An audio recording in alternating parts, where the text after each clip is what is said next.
kia ora koutou whānau. Welcome back to Bright Hairy News, the Big Hairy News Friday edition with myself and Magenta. How you doing? Yeah, not too bad actually. I Yeah. have had a pretty good day so far, so looking forward Nice. to tonight's show. Anything exciting to share? Well, actually, yes, I know I mentioned covered a while back on the show about the Cahoots workshop that was opening up here in Wellington for women and gender minorities. Obviously Yes. to be like a men's shed for women.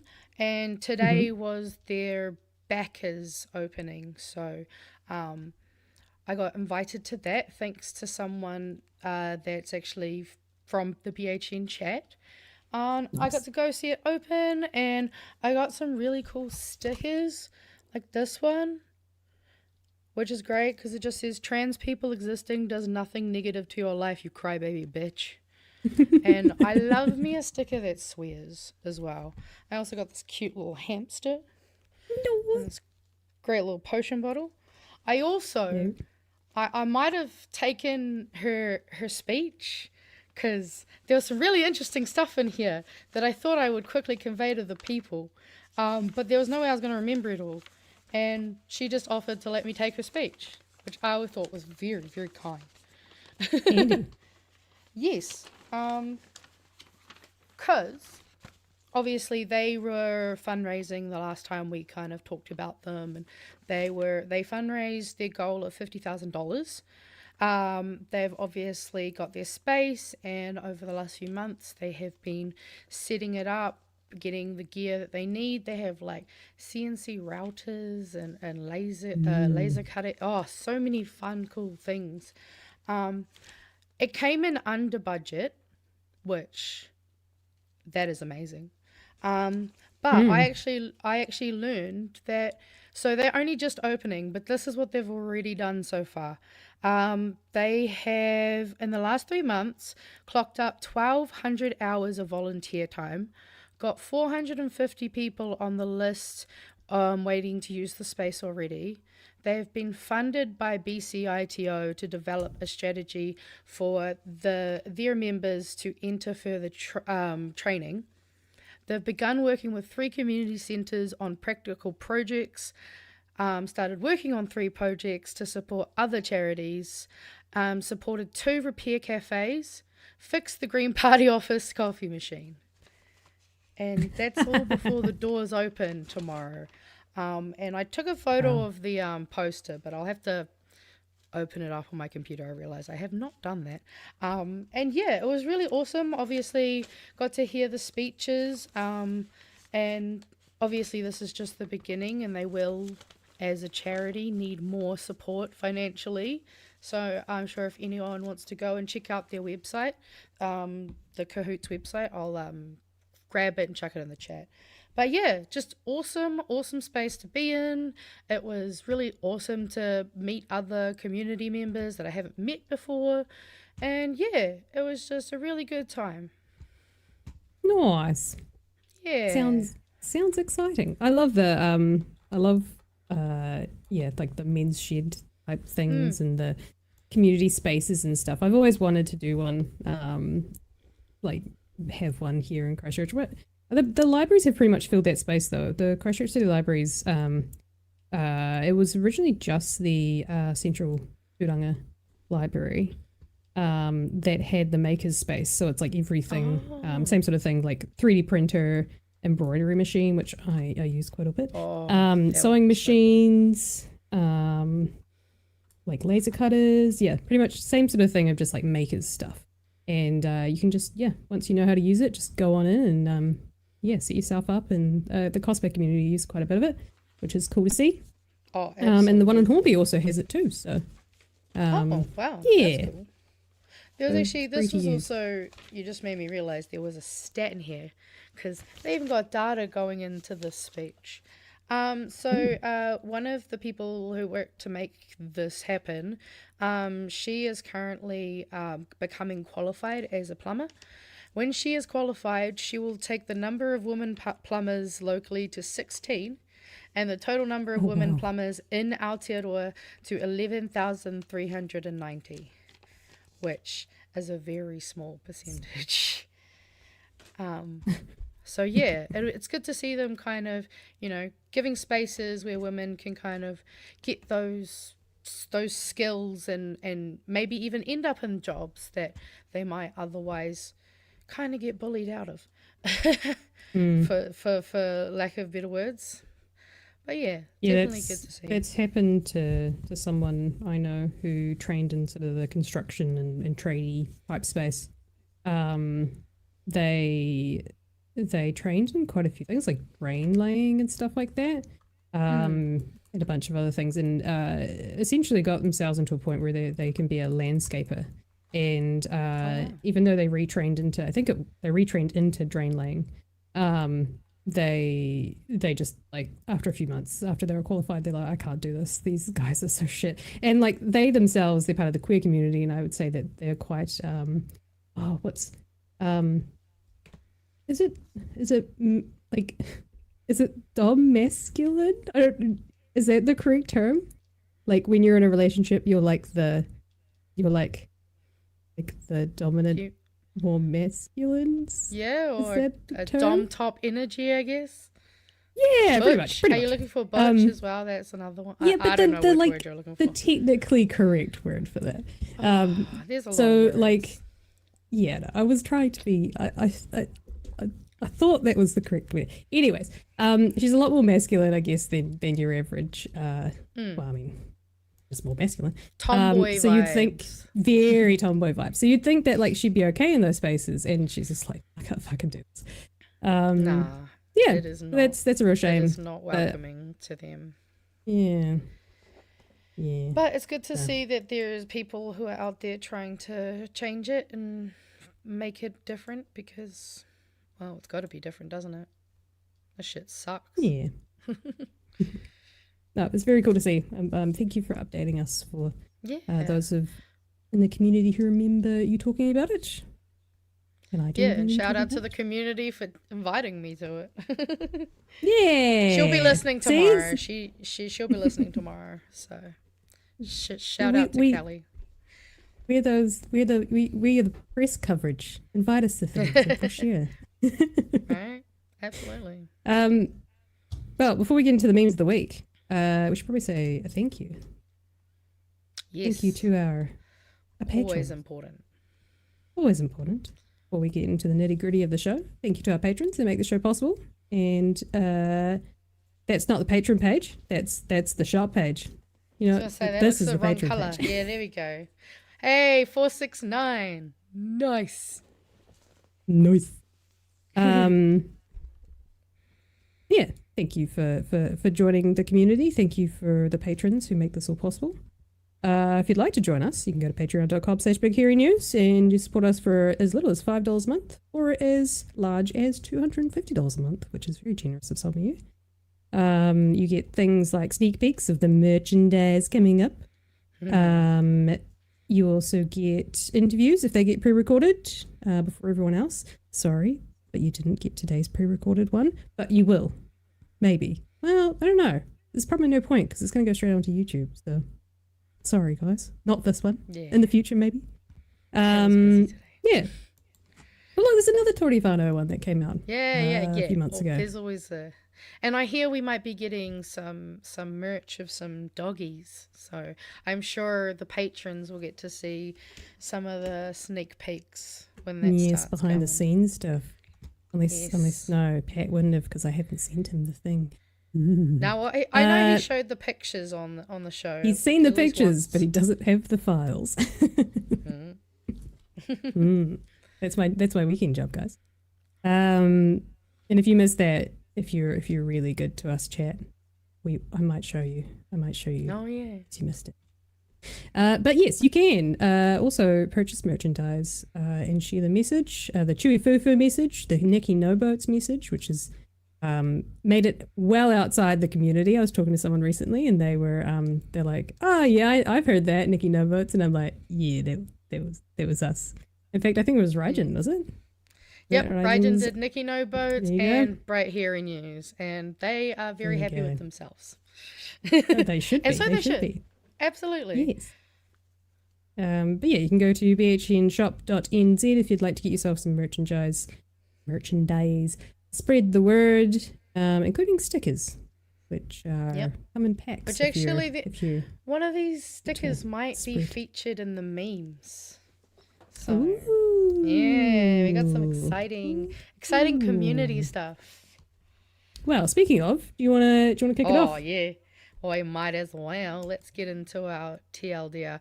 Oh, wait, Raijin doesn't think they did it, so I'm going to take that back. Maybe it Someone was else will be able to figure it Kaimatada out. is pretty good when it comes to the Or even the Peter. puns.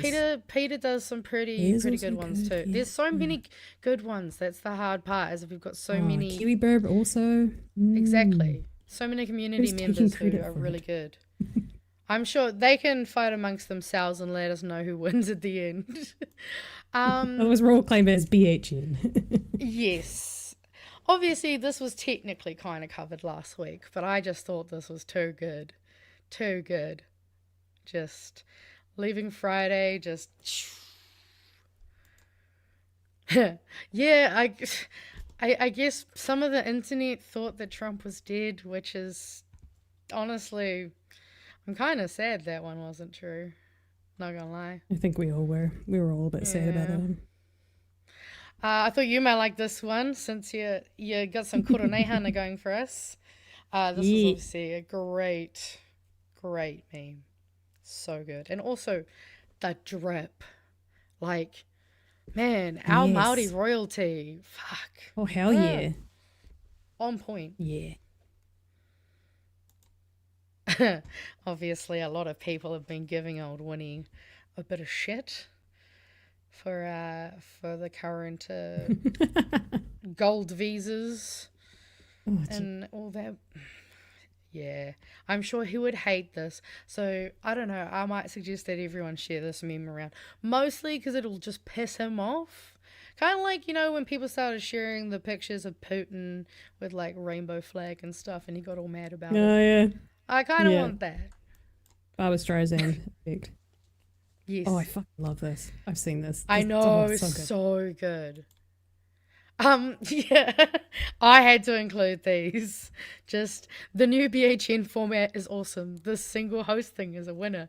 Glad you got rid of that intern Patrick or whatever his name was. Looks to be a great show. Can't wait to watch it. Poor Chewie. He got left by himself twice. Just to remind the chat, before BHN really blew up during COVID, Chewie did try to start a gaming live stream. I was going to say service, but a live stream. Yes. So, and I think he would do a fantastic job. And if he had a chat there as well, I think he'd pop off. So just saying, if we can continue this momentum and start to grow the channel, and Chewie can inch back a little bit more of his time. Would encourage Once him we've to got the try financial that again. backing, I'm sure we can eventually get him. And I also have Out of retail and online, more online than he is now. I mean, even once we start getting a bit more time, I've got some Patreon stuff I've been thinking up. So secret. But yeah, I love seeing this. And then, what do you know? Good to see BHN represented in the Pie Order Amendment Bill Select Committee. And I'm sure if we look really hard over that chair in the background, we might see some Chewy Foo merch. That's not a sticker. That's a hoodie. That's exactly what I'm thinking. And I love the way that they've placed it. So whoever this is, shout out. Absolutely love to see it. So I thought that was nice. Funny. We got to include Chewie in a bit of the news this week. It's so cool. I know, right? I don't know if he's seen it properly. Well, I'll have to post it on Blue Sky and get that to him so he can absorb. Do we know who the person was in that photo? I am not sure. I don't believe they weren't named in this comment. I don't know if that is them. Mm. If someone knows, please let us know, because that's fucking cool. There's very, very, very cool. Someone's Right? asking when we will get the Magenta M stickers.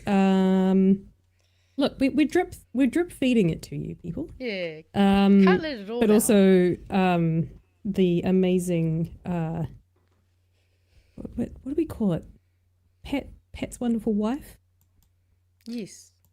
Mrs. Pat. That was like there's like a thing that's very misogynistic Yeah. realistically, but you know, without doxing someone who doesn't want to be named. Mrs. Pat apparently is the merch say the merch queen, the one in charge of merchandise.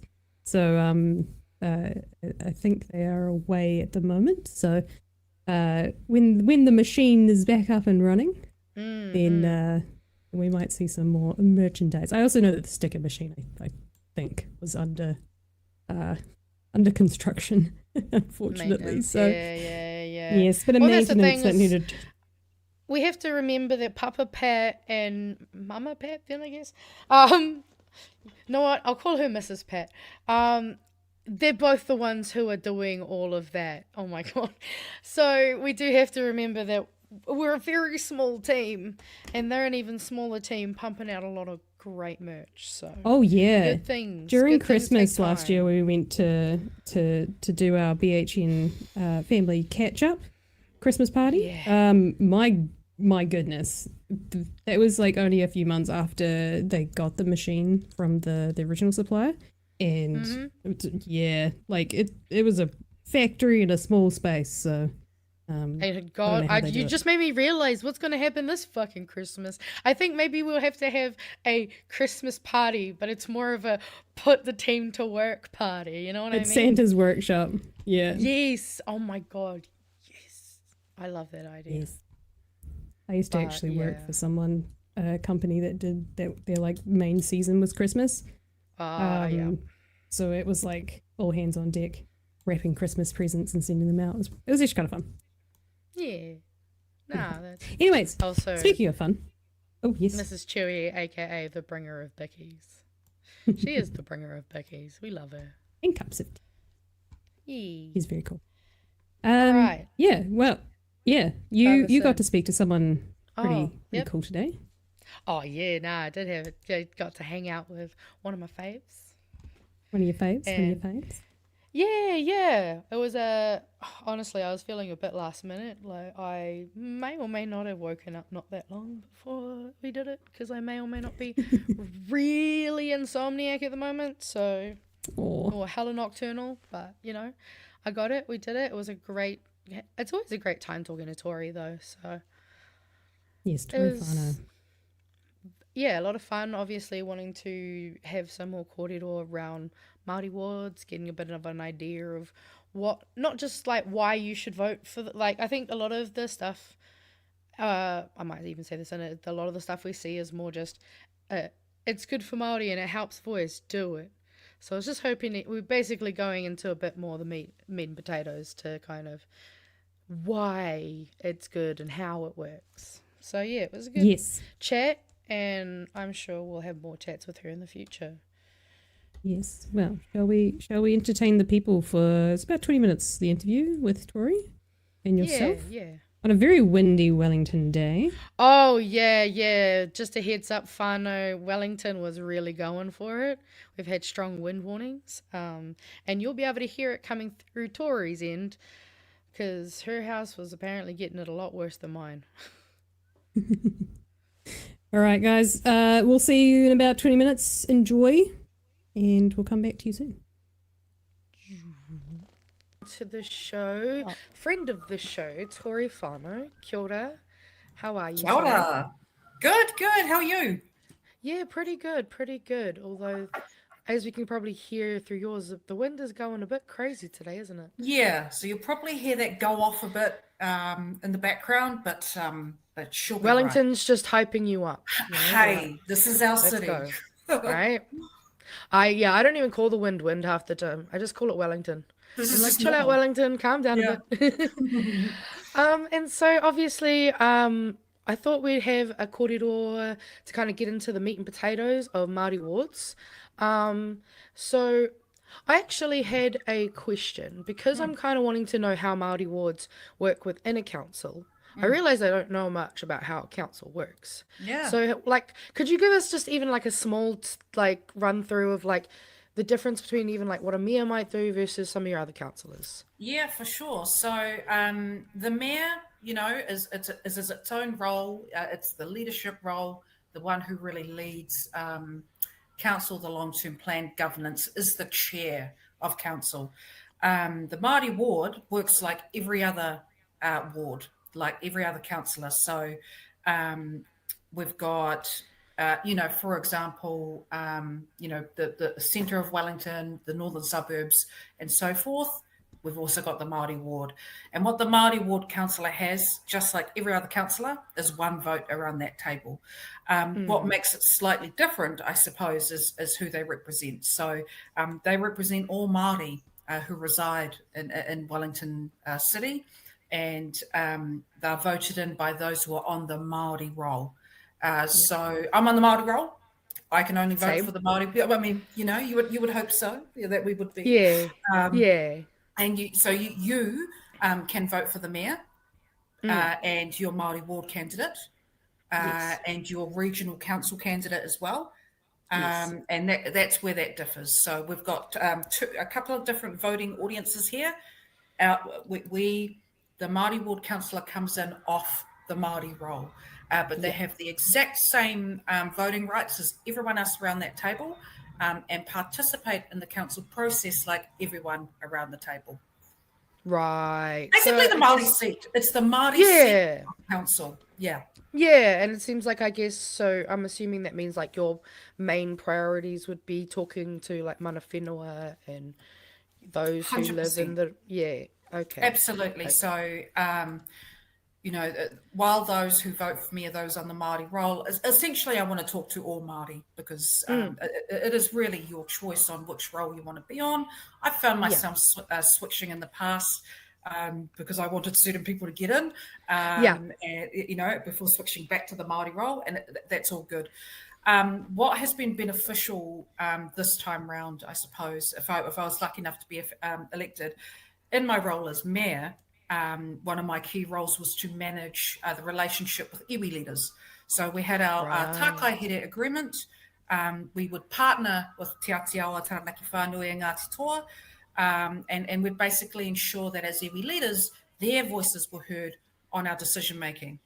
As part of that agreement, we also have our Pauiwi representatives. So we've got a Ngāti Toa representative and a Te Atiawa representative at the committee table who have a vote. Right. Yes. And I think maybe that's where there's some confusion as to who gets what. So our two Pauiwi are there to represent iwi. The Māori ward councillor is there to represent all Māori. So a slight tweak in who we're representing, but it is certainly mana whenua and Māori in general. Well, yeah, because I'm assuming that would also kind of extend out to, I've forgotten the term, those of us who are not from here, but have come from around the country. Exactly. We've got a lot. One of our Māori ward candidates that's running at the moment is from, I think she's from the Waikato, and and a lot of like I'm from South Taranaki. So a lot of people, a lot of urban Māori choose Pōneke as their home. So the Māori ward representative is there to represent them as well as mana whenua. And I guess this was actually something that some people kind of brought up at a meeting I was at last night, is when it comes to Māori ward and the referendum, obviously we're hoping that everyone watching this is voting keep for Māori wards. Yes. But what would happen if, God forbid, we didn't keep the Māori ward? How would that affect, because we're obviously voting for our Māori ward this go around, how does that work? Do you just not get in? I would just, let's say I got the most votes. out of all the candidates for Māori ward. Great, Mm. you know. But if the referendum came back and said no, the role would be disestablished. Right. It just And would wouldn't that exist. happen immediately, I or think is there that's like a immediate. delay? Yeah. I think that's with immediate effect, and we Okay. can't review the decision for another 6 years or so. So Wow. it would disappear, which would be Right. completely devastating. God. And so we'd be locked out of trying to bring that back for 6 years. Yeah, Wow. Okay. I didn't yeah, quite it's realize quite. there was that. Yeah, it's real. You know, and the main issue was with this is that for Wellington City, I mean, because every council has managed it slightly differently, we have already gone through consultation with our public. We've already gone through the policy development, and we voted through Māori wards years ago, like about 4 years ago. So we've already done that work. What the government is forcing us or relitigating that decision by forcing us to go to referendum. I'm Yeah. confident it'll go through because during consultation we had a 96% approval rate for it, Wow. which is massive. That's it seems like it would be almost unheard of. I know, and you know that reflects so well on us and our city. So I'm confident that'll go through again. But you're so right. We need to be very aware of what happens if we don't vote keep. This role would cease to exist. Yeah, no, that's honestly a lot scarier than I kind of was initially thinking, because I didn't realize it would be that long until we could try to get it back. And it Um, sets a precedent. So, you know, this is just at a local level.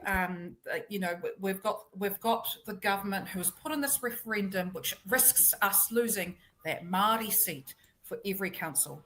Where to next? You know, Yeah. it'll be central government, it'll be parliament, and all of our Māori seats there. So it sets a precedent. Let's just show them now. No, we're not going to go there. No, absolutely. It's definitely, oh man, it's exhausting being It is. being the target of all their vitriol. But also like, God, so obsessed with us. Like, come on, Oh, I jeez. know. Like, come on, just let us get on Right? with it. What are we in We're primary so school? You don't stressed. you don't have to Oh, bully just me for me to so like much. you. Yeah, it's Yeah. ridiculous. It's crazy. And actually, this is something that we kind of, I think, was touched on at your campaign event, if I remember correctly. But when it comes to Māori ward, do you have to be Māori to run for Māori ward? Or Technically, I Tangatibet, don't. yeah. Yeah, technically, no. Yeah. Technically, I don't think you do. I should know that, like Yeah. that, but I hadn't thought about it. But I mean, you have to be on the Māori roll to vote for the Māori ward. But in terms of standing, technically, no. But you have to commit to Yeah. representing Māori. Oh, of course, of course. I feel like there's maybe not many tangata tiriti who could probably take up that role, but I've definitely seen some tangata tiriti who could definitely champion, We've got for some Māori. we've got some real staunch tangata tiriti all over Aotearoa, especially in Pōneke. And you know, I thank them so much for their advocacy for the absolutely. Māori ward, for the treaty. Like if we go back and remember the hikoi last year, and the significant number of Pākehā and other cultures in that hikoi, it was a truly beautiful thing to be part of. Oh, absolutely. Like, I don't think I've ever been to a protest like that. I've been to quite a few in Wellington. That one, That like, one was the next whole level. city was buzzing. It was amazing. But yeah, so I guess in terms of Māori wards, is there anything else that, like, you think is kind of important for people to understand about the role? Like, yeah, anything like that? Just that it's how, if I could kind of put it into practice and how it's worked for the last term. So strength in numbers. So we had our Māori ward candidate, Māori ward councillor, Councillor Winera of Ngāti Toa. Yes. We had our Pauiwi Liz Kelly of Ngāti Toa. We had Holden of Te Atiawa. And we had me of Taranaki Iwi. And kind of the four of us combined would just always was probably one of the highlights of my term, but just worked together to ensure every decision, every policy that went through, the four of us in particular would always just sense check with each other and go, well, how's that going to sit with mana whenua? How's that going to sit with rangatahi Māori? How's that going to sit with wahine Māori? And as a collaborative force, it's really led to some amazing policy decisions that really benefit not only mana whenua, but actually just our people in Wellington and the environment. Because as we know, as Māori, as tangata whenua, those are our core values. The long-term plan, the long-term vision, the future focus of our people and the betterment of it has always been, at the forefront of our decision making. So having four of us influence policy has been quite incredible. Just last week, we've passed the coastal management reserve plan with Taranaki Whānui, and it is an excellent piece of policy because it was done in partnership. On the last, I was just on Paul Barlow's podcast before this. Oh, nice. Yeah. And we talked about, well, how does partnership benefit? So we've also got, Capital Kiwi, and how we've increased our Kiwi population in the hills significantly. Now, that is a wonderful example of community activists, community leaders who care about biodiversity in our native species, partnering with mana whenua while being financially backed by council, creating a really fantastic outcome for our nature and our community. This is exactly how we should be developing policy, not only in Wellington, but across the country. This government is doing the opposite of that, and in fact is trying to dismantle that style of policy making across the country. But Wellington, Pōneke, this is how we thrive. This is how our biodiversity is growing most out of most cities in the world. It's because it's driven by community leaders, mana whenua, and financial backing from the council. So the retention of the Māori ward, the retention of our pauiwi, and having as many Māori as possible on council is just a wonderful thing. Oh, absolutely. I mean, I love to see how much you guys have been doing. Like, I know that's why for me you are my favorite, because obviously it feels like so rarely do we see long-term thinking prioritized over that short-term gain. Like, it 100%. makes me want to pull my hair out sometimes, and I'm like, how can you not see there's a return on investment if you just 100%. invest now? And it is Exactly. frustrating. And Seeing you actually do that was just like, oh my God, it can be done. It can be done. And so, it's easier for me to communicate this with Māori because we get it. As the mayor, trying to communicate that with other communities was harder, of going, my message at the moment is, I know the cost of living crisis is really tough. I know the rates increases are really tough, but it's vital that we invest now for a better city, but also our future generation. We don't want our future generation inheriting, because they already have, to be frank, an unaffordable city, one that has been degraded, destroyed by the impacts of climate change, the loss of our greenbelt nature across our city, and just the way that we look after each other as a community. We even had the Rainbow Plan put through council yesterday, which is all approved, and it means we can really focus on, even though my focus is going to be Māori, it's actually all vulnerable communities. We know that our vulnerable communities, especially our rainbow whānau, are experiencing significant discrimination and violence and homelessness at the moment. So we have to invest in the plan to create a safe and inclusive environment for them. So this is why we have to invest now, because we invest in our people, we invest in our infrastructure, but we invest in ensuring that we protect our environment so that our future generation inherit their home as they should.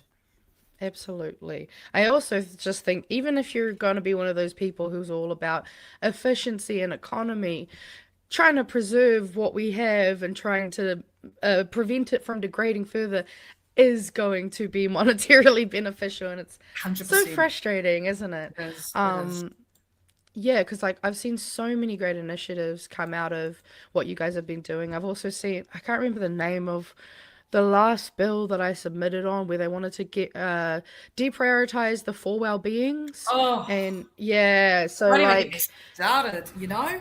But yeah, you're it's so right. so, and that's the thing is like there's so many submissions and so many things. Like I feel like most Kiwis never used to even really think about the fact that we have parliament submissions, and now it feels like it's almost like a weekly, monthly kind Oh, of totally. The number of exercise. people who submit in the process now is actually Oh, it's so amazing. yeah, people are really educating themselves on the parliamentary service and select committees, and that's Mm, wonderful. We're exercising our democratic right. And this sort of stuff really needs to be taught more in high schools, like civics education. Um, mm. in saying this, in saying that, the government's still not really listening, but I think that will the pressure is on. We're actually seeing this government flail quite a bit because they're not listening. They're Absolutely. tanking in the polls. We have a prime minister who, instead of going to Koroneihana, opened up an IKEA. Oh, Um, and yeah. look, that's just not the leadership we need at the moment. No. Our Queenie presenting her long-term vision is exactly what we need. And I think Mm-mm. provided a much needed buzz for many of us around the country. Oh, absolutely. I think I saw a quote from someone that spoke at the Kurumehana, basically being like, let's not wait for them. We're the only ones who are going to get us out of this. 100%. So, like, let's just go. And I That's mean, right. yeah, I think for the most part, obviously, there's a little bit of bloody politics, I guess you could say, we have to play. But Always. Always. I definitely am feeling like, I feel like everyone I talk to who see rangatahi Māori who are actively, well, a lot of them are actively engaged because they kind of have no choice. They Like when have your no entire choice. identity is being politicized, 100%, and I it's feel for them because like I've been really grateful for the support that my campaign has received from rangatahi Māori, wahine Māori, our rainbow community, marginalised communities. Men, mm, they're tired, they are burnt out, they're exhausted. Showing up to yeah, things is really hard. They can't afford to donate, but mm, and so those of us who can stand up and speak for them and mm, stand up for them. Um, this is the time because one of my greatest activist friends has been doing a lot of work with Palestine, and mm, coordinating a massive funding donation project to get some of them, well, many families their food, and she is so burnt out. And but that really emphasizes the landscape of politics at the moment is that our communities are being harmed and so many people are being harmed. We're being pulled into different directions in protests. mm, Nurses, Palestine, Māori, and I think we all just want to go to bed and have a bit of a nap because it's hard. It wears us mm, down, yeah, and I feel for everyone. So I've actually told I'm going on a tangent here, but I no, go told for it. my campaign team even I just said I said, I'm feeling the vibe that everyone's really tired and burnt out. Let's just kind of Mm, like take a step back. Let's tone down the asks at the moment because the most important thing is getting people out to vote on the day or the yeah, days leading up with the ballots. Um, yes, let's focus on that. Let's take a break because I think mm, what I don't want to generate is guilt as well. mm, Because when someone's like I injured my back a couple of days ago, so I oh, can't go to the Cahoots workshop this afternoon. And oh, man, I feel bad about that. But because oh, I'm a staunch supporter of that kaupapa, yeah, and it's an incredible workshop, and but that's if that's how if we're all feeling like that, it's not going to do us good. So mm, I've been telling people who reach out to me, I'm like, oh, kete pai, you just take a rest. I know you mm, support me. yeah, It's all good, like, and I would encourage people listening to this, don't feel pressured. actually, Yeah. to get out and fight, because I know, because I've seen you all fighting for the causes in the last year. So look, I'm confident that everyone is going to vote to keep the Māori ward and vote the right way. That's all that matters. No, absolutely. And I feel you there. It's definitely part of their plan is to try and wear us down with all their 100%. bullshit. But I mean, That's right.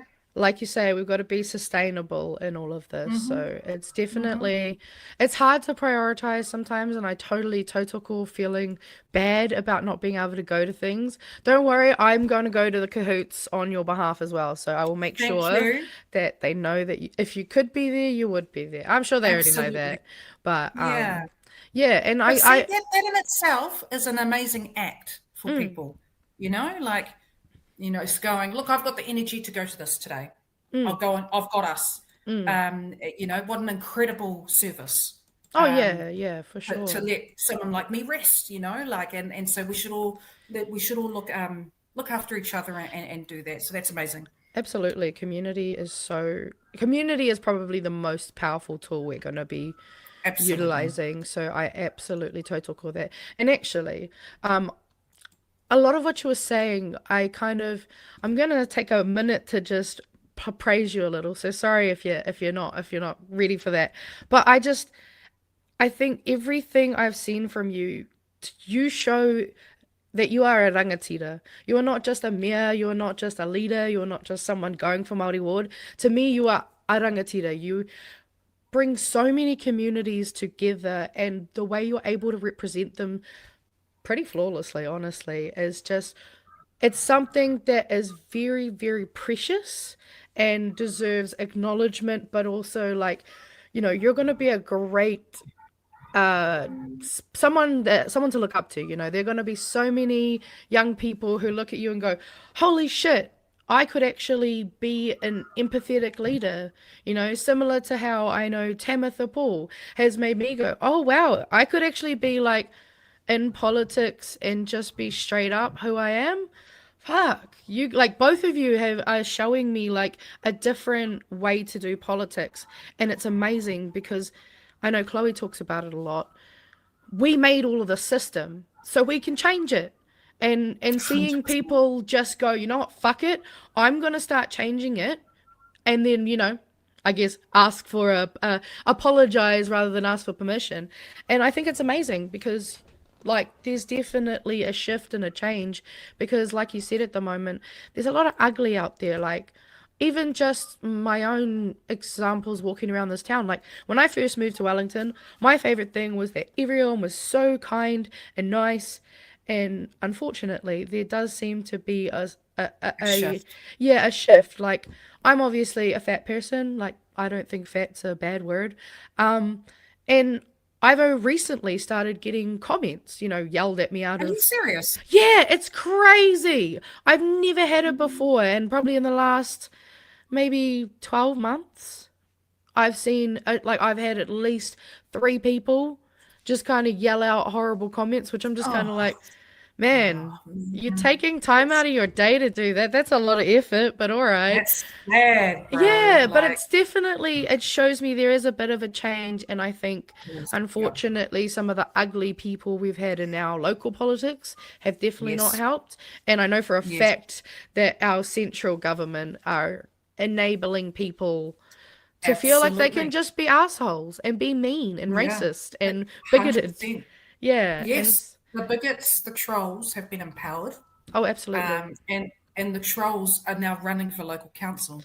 And it's, and that's the sort of stuff we should be concerned about and will matter on the ballot box. But I think, but until we get to that point, just encouraging people to just be informed and vote when it's time, but to be okay with taking a bit of a rest.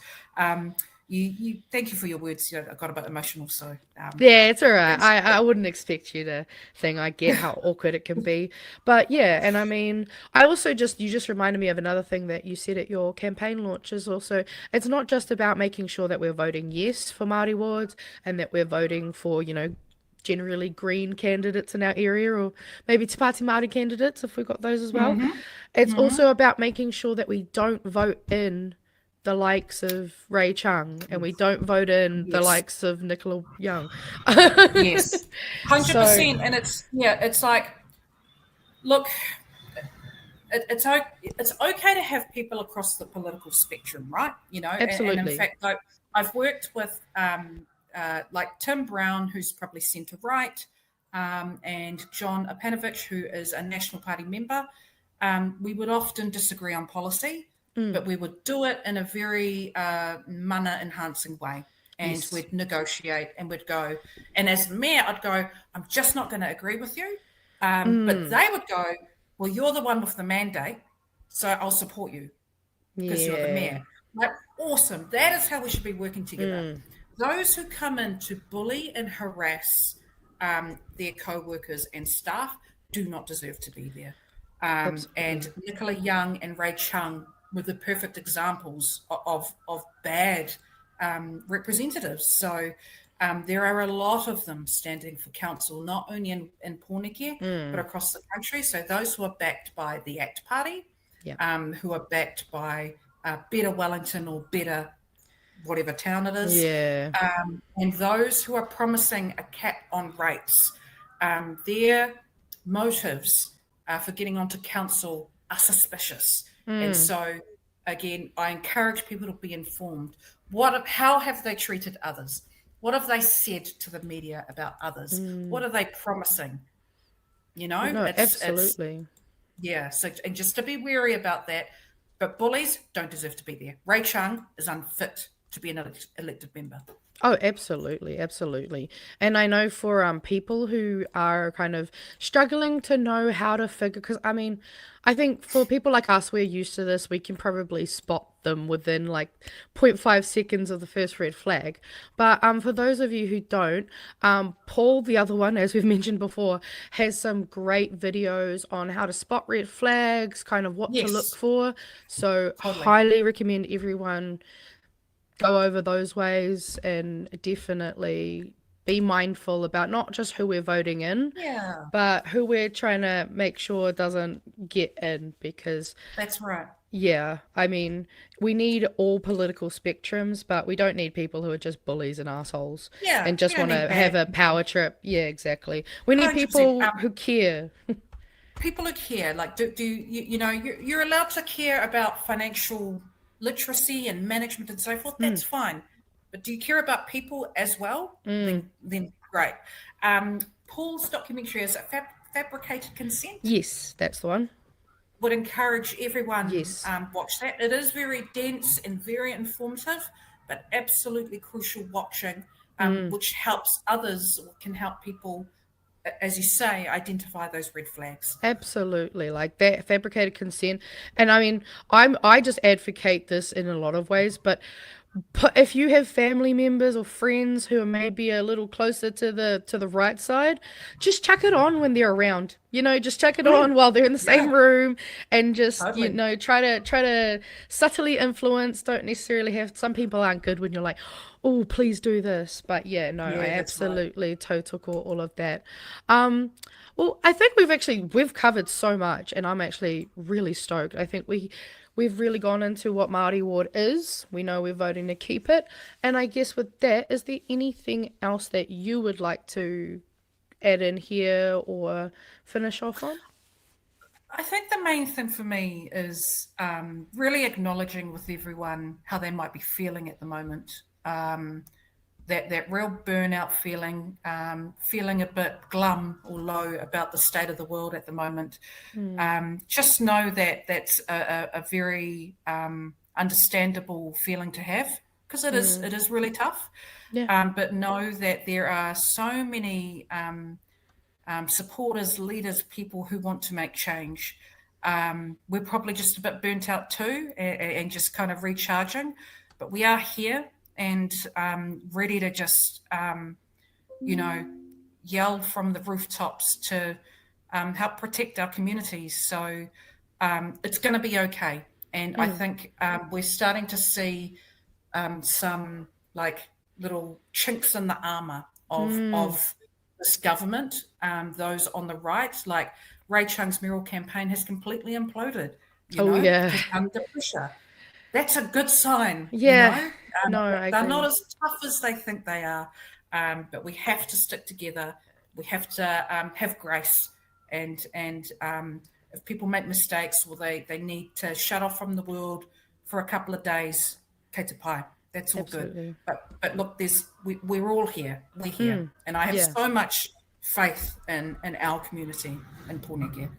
Oh, absolutely. I mean, everyone needs a break sometimes. And I Yes, think, especially for, people like yourself, you've been working so hard. And honestly, I'm just grateful that someone's actually willing to, I guess, put their neck out there in terms of, being just straight up honest about the bullshit. Because honestly, it's just so refreshing to see, and I'm just hoping that we can see a shift from this passive aggressive Westminster decorum to maybe totally. a little bit more, yeah, a little bit more of a, I guess, intense debates, but still kind Intense of debate. being And respectful and yeah, not taking those low jabs. 100%. We need to decolonize the Yes. entire politics and the Mm-hmm. entire system. So I think okay, I'm older than you, but I was going to say our generation. I'm going to say our Yeah, I generation. think I'm a Um, millennial. I think you are too, aren't you? Thank you. Yeah, we're good. Yeah, we're good. Man, we're tough. We're tough and opinionated. We get tired sometimes. We're making change now. Yeah. It's happening, and it's going to be okay. Absolutely. And with that, I would love to thank you so much for coming on and joining us. And thank you to Wellington in the background for just being a hype man. I love that, love that.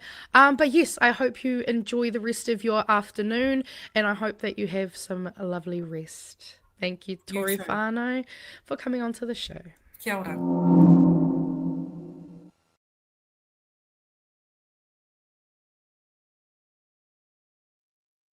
We're back.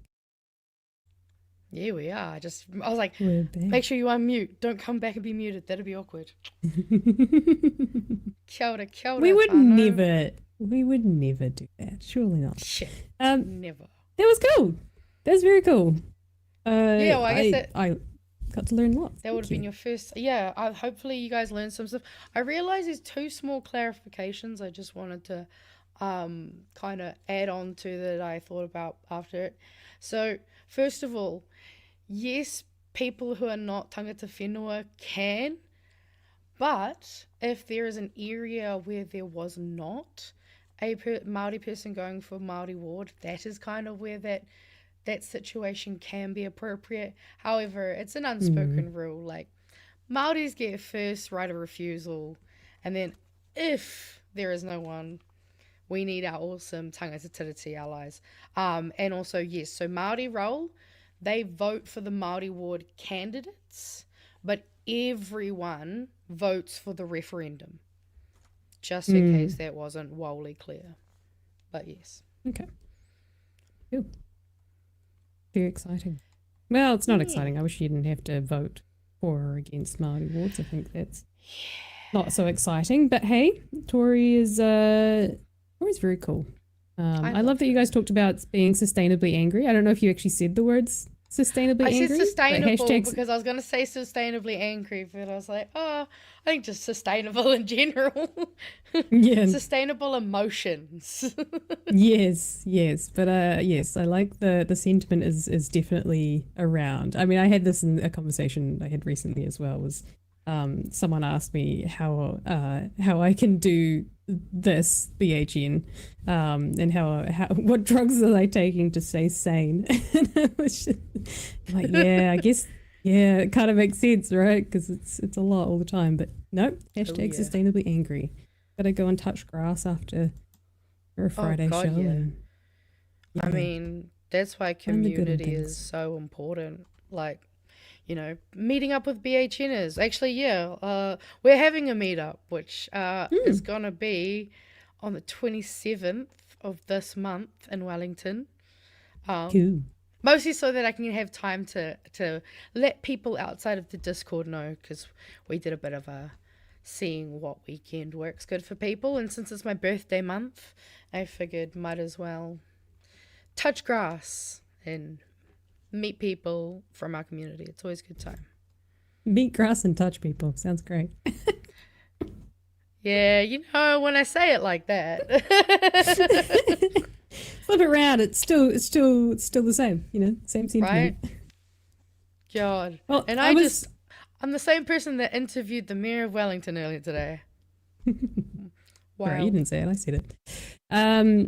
I feel like I've made you. Well, I've not made you, but I feel like you've just spoken for the last 20 minutes. But you Yeah, I had to listen to have myself.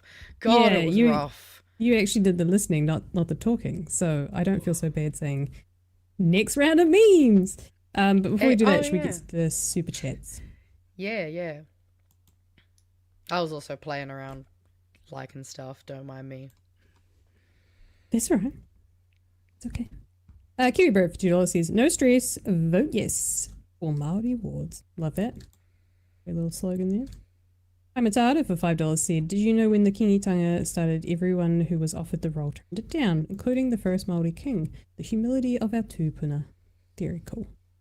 Right? Homie 24 for $2 says, kotahitanga e ngā wā katoa e te whānau. Nice. No, don't know what it means. Could you translate? Not off the top of my head. Don't make me do this live. I can see words that I may know. I know the words. I just can't think of what the sentence structure is off the top of my head. It's late on a Friday, Ebbs, and I had to socialize. How dare you do this to me? You're a token Māori. I know, right? Heavy are the shoulders. Yes, you're carrying a lot for the rest of us. Thank you. Beer tato time for $10. Thank you. I was down in Wellington over the weekend. The massive amount of money being poured into a certain local election campaign in that city specifically was astonishing to see. Oh, that's not. Oh yeah, and the boards are the same color as that comment too. Funnily enough, very ironic. Climate's out of $2 is cool, Tory bro. Hey, love it. Oh, and a $10 late fee from Citizen Cold. Thank you. How generous. Appreciate it. For Friday, my goodness, saving your coins for a drink down at the pub. Or some takeaways. Yeah. Well, Gold will probably turn up for our meetup. I think Gold's come to pretty much all of them, as far as I'm aware. At least all the ones I've been to. Yeah, lovely guy. Nice. Well, all right, meme it up. Yeah, let's meme it up, and then we'll head on to the next story. Yeah. Texas, 14-year-old virgin falls pregnant after flu shot. Hell no. Why myself or my kids will never get the flu shot. One of many reasons. Just, people are goofy. Oh, yeah. This year we delivered 31 hospitals, 12 health centres, and we are equipping 256 operating rooms. We've begun construction of 20 hospitals. We are delivering healthcare to every elderly and disabled person's home. Mexico's president. This happened in Mexico because the left ditched their neo-lib party, started their own party, and broke a century-old duopoly. And you know what? I love that. I love that. This one. Just you are here in between Idiocracy, 1984, Handmaid's Tale, and Brave New World.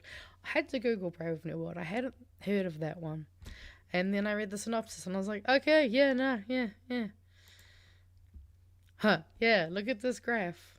The share of national the share of national income going to the richest 10% was lowest, and share to lower 90% highest when union membership was at its highest. As unions have weakened, inequality has widened.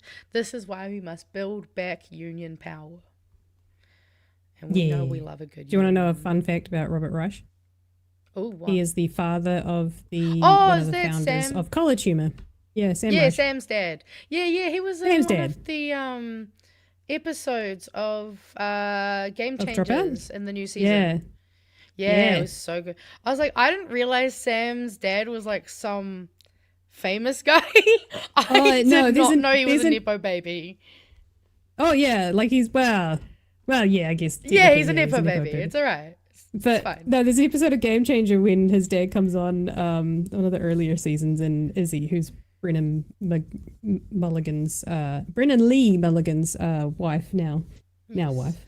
She freaking like she just loses her shit where she's like, "Oh my god, it's your dad!" And then Vic in the episode that he turns up this season is the same, where she's just like, "Oh my god, I love your dad so much." So it's very cool. That's so funny. He's so I cool. love Dropout. Oh, yes, we have this one. How do you avoid recession so well? Planning. How did you do this? Do you write checks to businesses to do whatever they want? That's planning. I guess it's because you're evil. No good state would value a healthy economy over letting rich people do whatever they want. Again, more planning. And I'll let you know where I sit on the side of this debate, guys. I spent my entire life being told that America was amazing and they were the best ever. And then I learned it was all a fucking lie. So while I'm not like, yeah, CCP, I'm definitely realizing China was not as much of the bad guy as I was told. That's it. That's where I sit. Huh. Yeah, this is someone took a photo of this. This was spotted, I think I think it was in the South Island somewhere. But I do like the Naxi first down at the bottom. Very. Oh, Nexie first. Oof. I mean, I have been trying to figure out what we're going to call this iteration of Nazis. So. Oh, yeah. Crab Museum's back. Staying hydrated isn't enough. I need bad things to happen to billionaires. Asked a German woman why Germany produced so many legendary physicists, mathematicians, and her response was basically, have you considered educating people who aren't rich? I mean, also, please note the post-apocalyptic fiction section has been moved to current affairs. I think this was based off some of our chat last week. I love it. The Gulf of release the full unedited Epstein files, you fucking liar. And last one, how I imagined 2025 as a kid. This is how it turned out. Fascism is bad. Source. And honestly, that is kind of exactly what I thought. Back to the Future, they let me down. Or the Jetsons. All of them. Well, would you like some exciting future? Yay, yes. Yes. Well, the Koronehana was this week. Yeah. The Māori Queen is no longer in mourning. I mean, this isn't like she's now able to address. Yeah. Her 1 year period of mourning has the other one, not commenced. The opposite of that is concluded. And she gave her first address, her first royal address to the people today, I believe it was today. Over the last, was it the last week was the celebrations? At least the last 2 days we've seen. Yeah, coverage of it. it's definitely been at least a few days. Yeah, it's been a few days. But I wanted to. I feel like Fridays we try to bring you the positive, or we try to at least like lift you up as you go into the weekend. We try. So I really, really wanted to cover this because I was watching some of the footage and some of the coverage, and I was like, oh man, this is so uplifting. Like I feel excited. Like this. I'm not saying it's not my world, but you know, it's a world that sort of I'm very foreign to. But even this you know, this excites me, and it should excite everyone. It's a part of the Tiriti relationship. Exactly. You know? And like I really I'm not starting to, but I'm really, you know, embracing and appreciating the world of would it be Tao Māori? Is that correct? Yep. Nailed it. Yeah, learning things. So I wanted to the One News had some fantastic coverage today. So I wanted to show you guys coverage. The first one is kind of focuses more on the rangatahi and some of their reactions and some of their support behind the new Queenie. And yeah, I just it make this is a cool wee clip. I haven't It'll seen make- much it'll out make you of the smile. Koronehana, so I'm looking forward to it. So we're going to have a look at the first story, which is about, there's sort of three parts that I want to show you. There's the rangatahi lens and their excitement about this, the coronation, well, Koronehana, and the next generation of the monarch. And then there's also, there's the dame, Te Ari Kinui. Ari Kinui, sorry. Yeah, no, it is, isn't it? Ari Kinui. Yay, got it.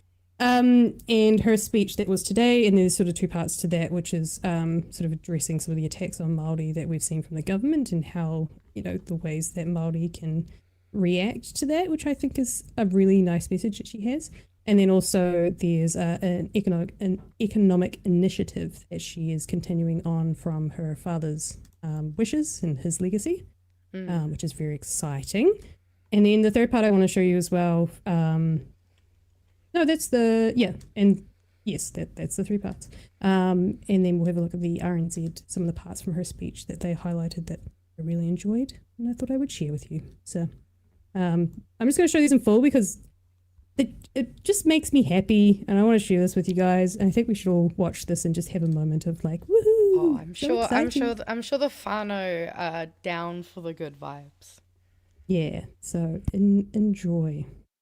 Returning now to the Koronehana, where Māori youth arrived in their droves today. Rangatahi keen to witness the second youngest ever Māori monarch giving her first speech as Queen. And as political editor Mikey Sherman reports, her youth was welcomed by those in attendance. At the base of Taupiri Maunga, where the late King Itu Heitia was laid to rest, they came to remember him. Acknowledging the 1 year of passing and also acknowledging the Queen's first speech for the year, I guess. I'm thinking she's going to be a good queen. Why is that? She's very kind and helpful. Very kind.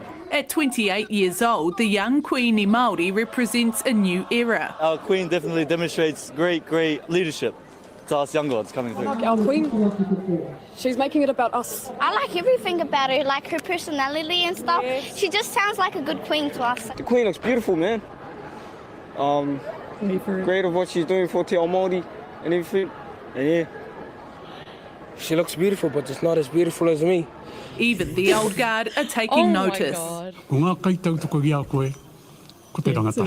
The changing of the guard happens quite regularly within Māoridom, and we want to leave the kingitanga in the best stead. As she spoke, they watched in awe. Heard the news first and the start of her speech, but she got comfortable. Not waiting to be angry, like she said.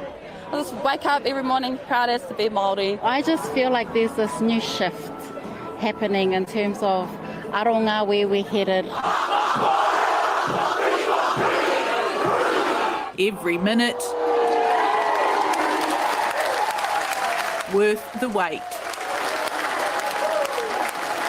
Standing beside the Māori Queen right from day one has been one of her older brothers, Korotangi. It can be quite a lonely place when you're grieving for your father, but to have your brother there beside you, it's a whānau. I just want to point out the contrast of her a year ago, just after her father had passed.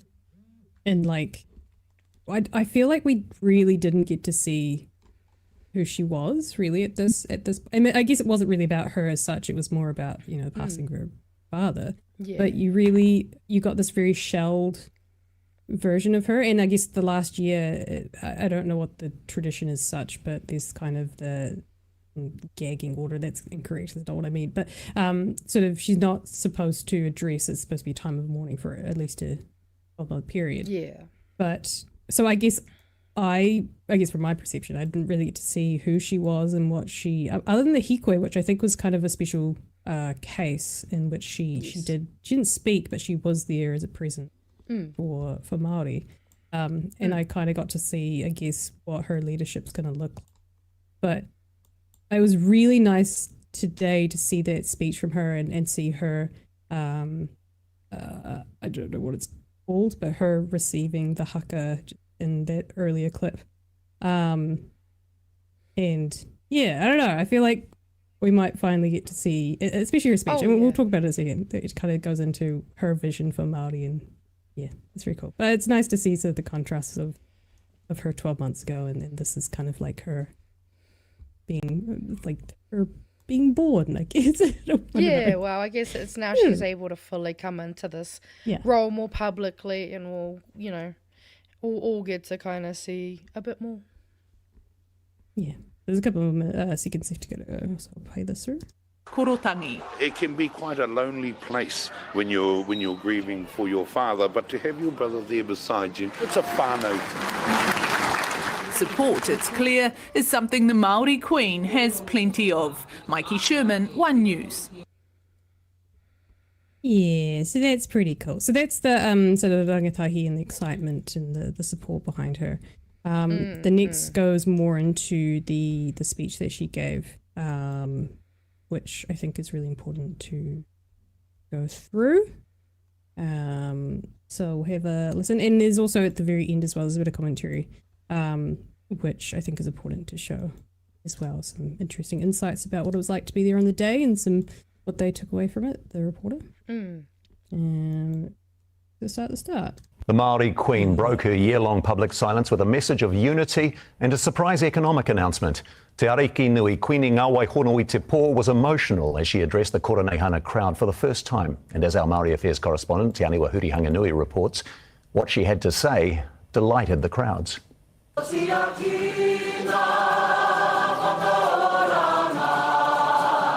After a year of mourning, a year of silence, the people rise to their feet to witness a moment in history. E te iwi, kua kotahi tau. Te Ariki Nui Queeni Ngā Waihonu i Te Pō's first public speech since the death of her father, the late Kingi Tuheitia. I tēnei tau, i ona wā ko te anga tinana noiho i ki te mai ai koutou. A roto, kaore he aha. Kua oma ki te kimi i te poho mahana i mōhio ai ia. Ki te poho rā ia o taku pāpā. His youngest child bearing her grief and reminding the people of her father's greatest hope. Te kotahitanga. Ai, koira te kupu mahanga ki te ingoa o taku pāpā, Kingi Tuheitia, Kingi o te kotahitanga. But warning that being united as Māori doesn't have to mean protesting on the streets. E hara taku Māoritanga i te mea ka ara noa me he mea he hoariri tōku. Kao, taku Māoritanga, kei roto i taku kōrero Māori.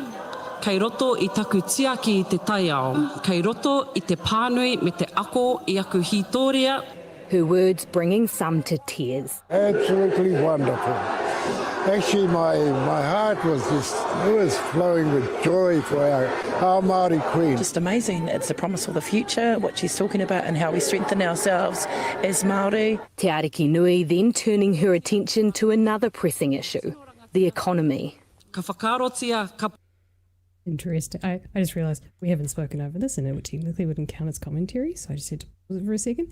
But this is really interesting. That obviously with the things that we're seeing, I don't need to point this out to our community too much, but obviously with the things that we're seeing from this national government, and they're all about growth, growth, growth and economy.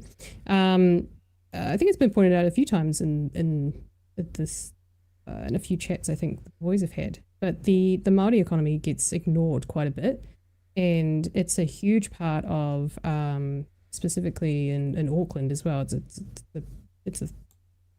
Auckland's very much a hub of the Māori economy, but it makes up a huge chunk of our GDP. So this kind of makes sense for her to continue this initiative that she's about to talk about.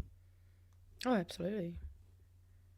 And obviously it's quite fitting considering the current narrative from the government. Exactly. I will let her speak. Te Ariki Nui then turning her attention to another pressing issue, the economy. Ka whakarotia, ka poreihanatia te ohanga e tātou anō, e hara te ohanga i te kaupapa Māori. Engari, Māori ake nei te ao ohanga. Māori have been participating in it for generations, once using the Waikato River as a highway for trade. The Queen wants to supercharge the Māori economy, making a surprise announcement. Hei ēnei marama tata nei, whakatūria IAO, he hui ohanga, he economic summit. And if we want to be a player, we have to come together as Māori. No, there's no one iwi big enough to play in the world stage. Ai he roa ngā kōrero. He nui ngā kaupapa. But no one seemed to mind. Emotional, crying, but you know, we're all here for her. Their new queen. Everything they hoped she would be. Apologies for those who are listening through the audio only podcast. But I recommend going and watching the clips to the translations if you didn't quite get those there. Yeah, there's a wee bit of commentary here at the end that I'll also play because I think it gives some insights to what the reporter took away from this, and then we can have a small chat. Yeah, sweet. And Te Aniwa is with us now live. Celebrations continuing there, we know that. Te Aniwa, what stuck out for you from the big speech today? Kia ora, Simon. Yes, as you say, celebrations are continuing into the night after what was an incredibly powerful speech. I think what stuck out the most for me was a moment after Te Ariki Nui shared her grief. She told the crowd that she wasn't searching for pity. She just wanted people to see that she was human. And I think that was an important reminder that this is just a 28-year-old woman who misses her dad, who has lost her dad, and has been chosen to take on an enormous responsibility and finds herself at the centre of one of Aotearoa's oldest institutions and movements. I think it's clear from the crowds here tonight and the people who have been flowing in and out of Ngā Ruawahia all week to celebrate her first koronehana that she will have the people's support as she grows into this role. Yeah, that's very cool, and I definitely saw that from her, where she's just just like us. This is a role, and she really is. She's so young. So young. Oh yeah. Well, I mean, she's technically Gen Z. So yeah. Oh my she's God. a Gen Z yeah. queen, literally. Wow. And I also, for me, it's just interesting, especially like when they had that clip of the group doing the poi and her doing the poi as well. As I went, well, you wouldn't get that at a bloody Westminster royal equivalent, would you? It's all very much, oh, I am amazing. Yes, bow down to me. I will sit here on my throne. Yeah, Yes. with all this fucking like stolen jewels and gold, and like be like, yes, I am the one. Like they are like it's nice to see that it is a real person, and I think that's just, I mean, we should have more of that. Obviously, less of the what is it? Showboating? Yeah, showboating. That's the word. It's funny that you mentioned that because there was actually a moment in yesterday's clip that I watched. Is this little moment from her where she's sitting down and singing along, and I don't know, it kind of gave me the warm fuzzies. I don't know. Today beginning and ending in celebration. Tomorrow, Te Ariki Nui will speak for the first time as Queen, the moment everyone's been waiting for. Te Aniwa Hurihanga Nui, One News. Oh yeah. Like, how cool is that? She's a kapahaka kid. That's one of the things I do know about her. So like kapahaka is, yeah, definitely, and like I'm not sure if you know, but like there's people who do kapahaka, and then there's kapahaka people who like live and breathe kapahaka, fucking poise out wherever they go, vibes. And yeah, it's cool to see her just also being herself, sitting there, shoes off, just like, yeah, vibing along, you know. It's so cool. It just Yeah. it really is such a different such a contrast to the Westminster style and the Western monarchy. Yeah, just not stuffy at all. It really felt like a from watching that coverage, and I imagine it would have been from the faces of the people and listening to her, you could really see it was a celebration and such a big moment that really had some real heart to it versus what we've seen in the coronations in the Westminster system in our lifetime. But we've seen even the weddings, for example, right? So very, you know, prim and proper, stoic, very stiff, and it really, honestly, it really does reflect the Pākehā. I'm going to say versus Māori, but like the two different sides that we still see here as well. You know, we see that very, you know, the very stoic white man who's very, you know, has a certain way of doing things, is a prim and proper way of doing things. Parliament's very prim and proper. And then you've got the Māori way of doing things. It's even like in workspaces, the way that you're expected to, you know, like kind of like what I was saying in Tory, but, you know, you're expected to have this decorum and only call people out in certain ways that don't actually work. All they do is kind of have this weird passive aggressive cover, and yeah, I definitely it's also extremely like patriarchal and misogynistic because it's very much about that ownership of other people, which is like we don't own other people. We own ourselves. You don't own your children. They are an entity of their own, which is like a whole other thing. But yeah, it's very much about ownership and this hierarchy that is relatively toxic. And I don't, I'm not a fan of it. I think even like from the Koronehana to even just the way that, you know, people are expected to go through certain processes just in all like office jobs even. You know, there's some things even in those things that are prohibitive and create. They don't help anyone other than the people who suck generally.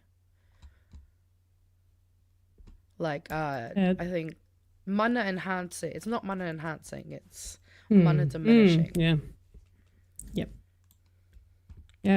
So I wanted to reiterate some of the parts of her speech that I think it's sort of the two parts. Because if you're listening to the audio podcast and you don't speak Māori, you might have to come watch the video or go and watch the One News article yourself. But some of that I will cover here, and I just wanted to reiterate some of the things that she was saying around being Māori, and probably very much in speaking to the government, but also speaking to the people who are being to Māori who are being squashed, basically, their culture, their language, by this government's actions. So to quote, being Māori is not defined by having an enemy or a challenge to overcome. So the first half of her speech, kotahitanga, a word that her father became synonymous with during his last years of life. Māori devote themselves to causes, she said. One of the beautiful things she had witnessed was the ability of Te Iwi Māori to unite, she said. But there is a however in this story. If we don't rise up, yell, wield weapons, fly flags, or perform haka, we mistakenly think we are ineffective as Māori. Being Māori is not defined by having an enemy or a challenge to overcome. Being Māori is speaking our language, it is taking care of the environment, it is reading and learning about our history, it is the choice to be called by our Māori name. There are many ways to manifest being Māori, not just in times of protest. My father said, be Māori all day, every day, because he knew we needed to be strong in good times and bad, with or without protest. And that's how we can express our vitality as Māori. I think it's really beautiful. And I can really see that coming through as well, of like this, especially the rangatahi coming through who are just very proud to be there and celebrating this. And they can feel the shift in Māoridom, in despite what they're seeing, I guess, from the likes of the government, they in their own communities are strong. And I guess on the main stage, or I guess in the wider context of New Zealand, we really only see that kind of, I guess, we only really see Māori in like the hikoi, for example, right? That's kind of like putting that out there. Yeah, exactly. Or this particular event. But like, I'm not in part of that world, but those worlds are existing outside of these big events that get publicized. You know what I mean? Yeah, that's really cool to see. There's kind of like two sides to it. You've got we have to try to engage in some of these Westminster politics, but then there's the other side, which is the community side of like, and we can also be building our own, support systems, our own networks, we can, and that's the great thing, is that we can have those both work together, and the more organized we can get with these things, whether it be trying to organize either a protest in your area, or maybe just even trying to organize something within your community, like whether it just be, how some like neighborhoods will have a little community pantry for their, however many roads or whatever. There are so many things that we already do, but that we can keep doing, like we're building a community here, I go to green events and I see BHNers, and like it's building up those support systems and creating that community foundation, so that when we can try to fight against the policy and the bills, we've got that strong kind of basis to come from. I guess speaking further to what you just said, so in her speech, someone spelled that incorrectly, Te Ariki Nui, it'll roll off the tongue eventually, launches 2 new economic initiatives. Te Ariki Nui Puini ngā wai hono i te pō. Also took the opportunity to launch 2 projects that were dear to her father, both economic initiatives. Māori often think of economics as not a Māori concept, but she said the opposite was true, and since the time of her ancestor, Kato Te Wherowhero, the Waikato River had been a highway for trading goods. First, she announced the kingitanga would host Ohanga ki te Ao later this year, a summit to develop economic opportunities for Te Iwi Māori. She says, I invite you to join us for this economic summit, Ohanga ki te Ao, where you'll meet some global alliances who are eager to work with Māori. Ohanga ki te Ao is a chance to achieve our economic aspirations independently of government in our pursuit of self-determination, sustainable futures, and thriving peoples. The second kaupapa, it's pretty cool. The second kaupapa she launched was Tahua Kotahitanga, a capital initiative with seed funding from iwi Māori entities. She says the fund will help Māori to unlock investment opportunities given the disestablishment of many Māori initiatives by the current government. Independence is not just a word for me, it's my life. My father didn't get to witness the realization of his vision, and I will work to ensure that the progress he strived for doesn't lose momentum. Hell yeah. How powerful is that? Oh yeah. Like it's not a direct fuck you to the government. It's the government has done these things, so we're going to pick it up, and we have the power, and we have the financial backing. Like, we have an economy here that's ready to fund these initiatives ourselves if the government's not going to do it. And I think that really talks to what Eru Kapakingi was saying earlier in the year when he was on with Jack Tame, is that idea of like a Māori parliament, but also a Māori economic system. This, like, the 3, I can't remember what the 3 spheres are, but talking about like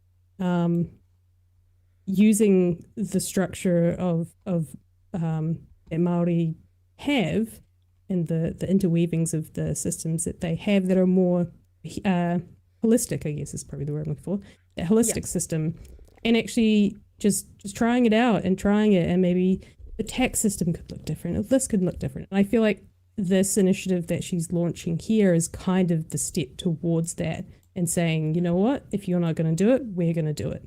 We're going to do it our way, and we're going to start to build this thing on top of what we've already got, which is a really strong economy, a Māori economy.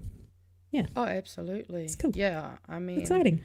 I'm loving the fact that they're basically, you know, I think, comment here, you drop the ball, we pick it up, which is great.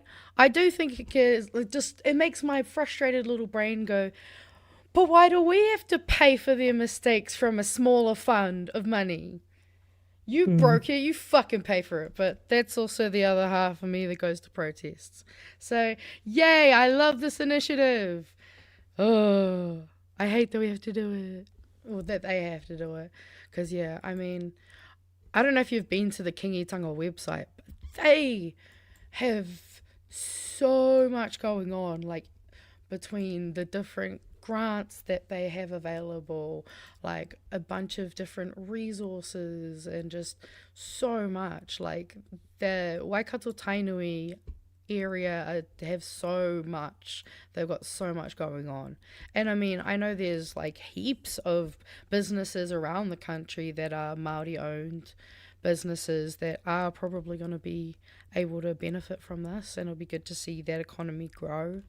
I know that there's some hemp farms that they're kind of looking at different ways they can work with that as a resource here in Aotearoa, which is awesome because hemp is quite a good, you know, sort product. Like it's just, it can do so much. It's so versatile. So yeah, it's good to see people starting to talk about the Māori economy now, because we need to also remember that Māori aren't just good at the haka, we aren't just good at sports or singing a good song, but that there's so many more things.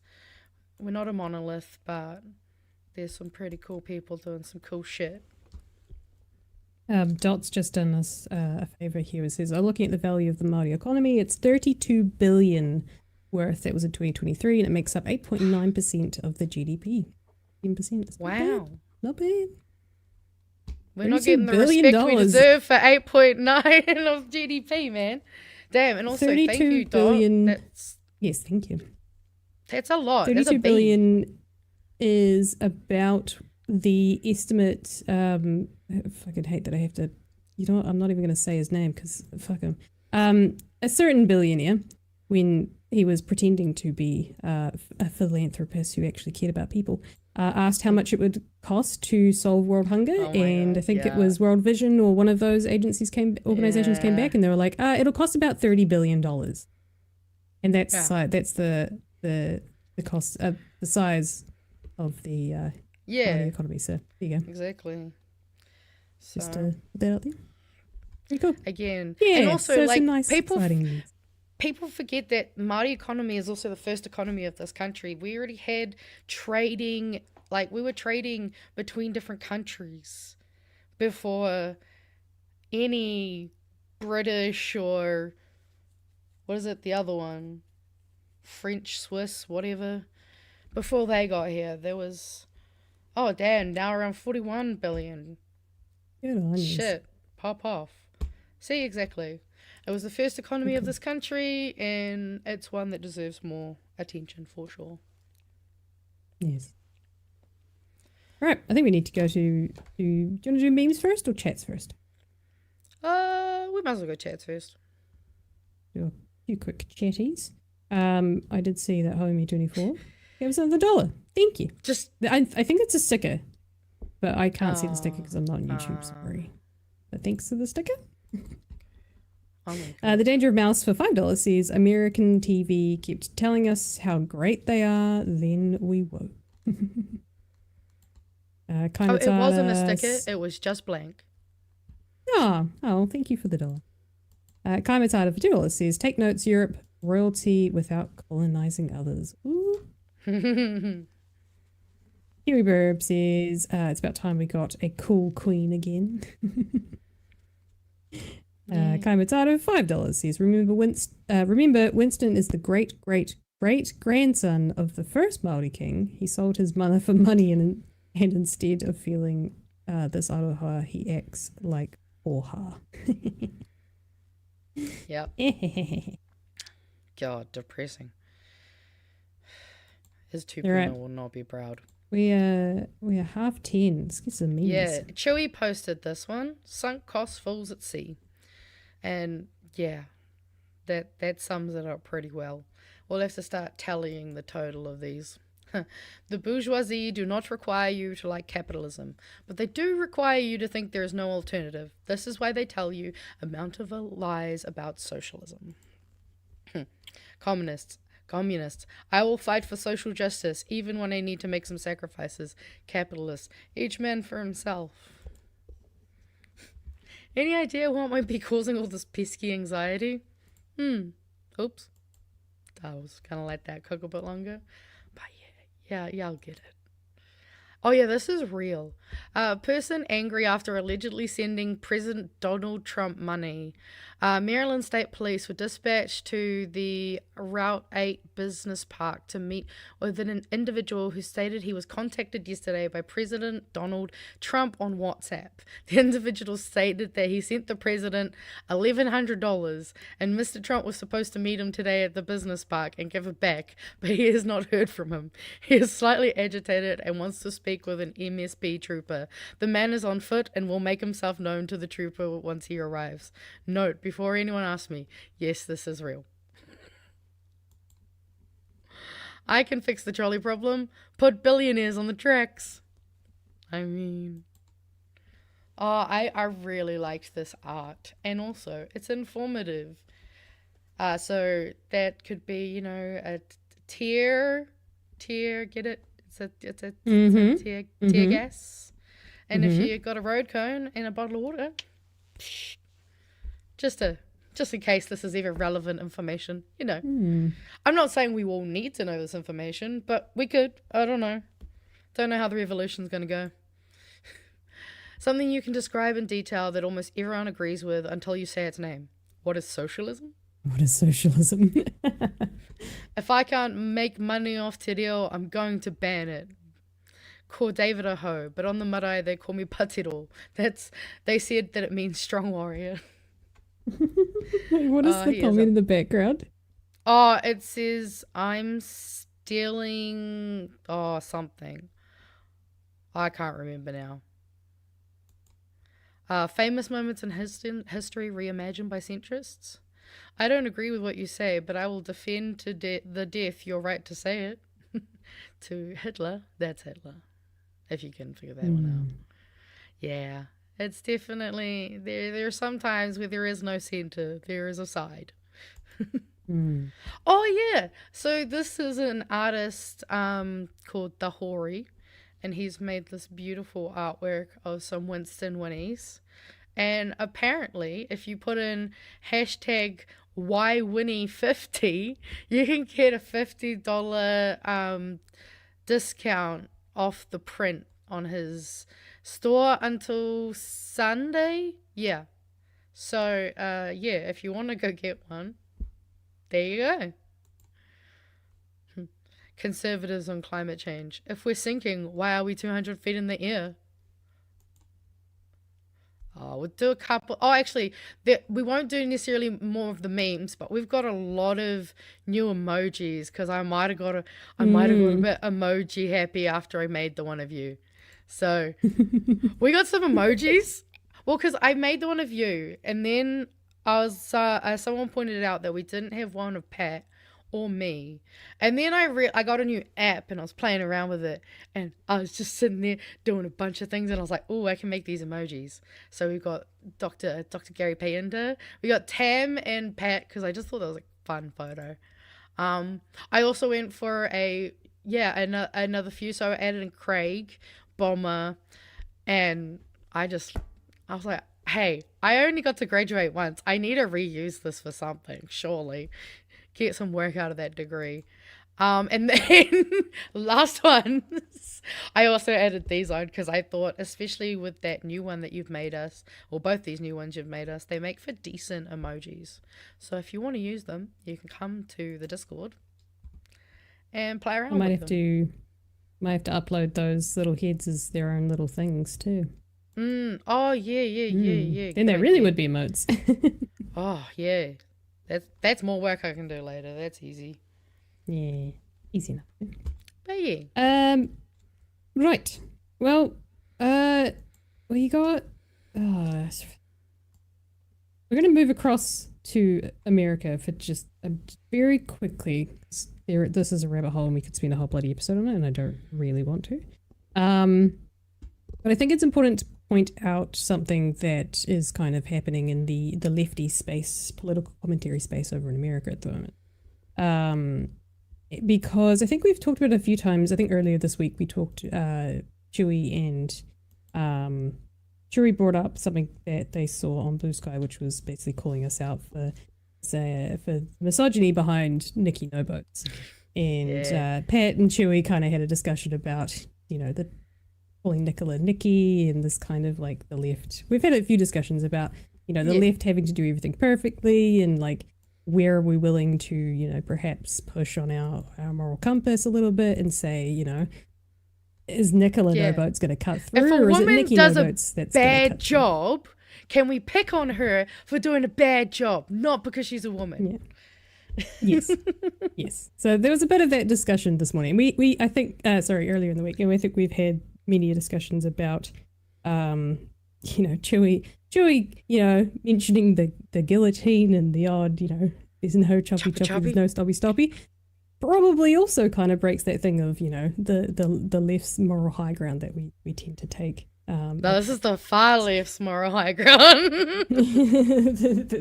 No, we're past the left. We're right at the extreme end of it.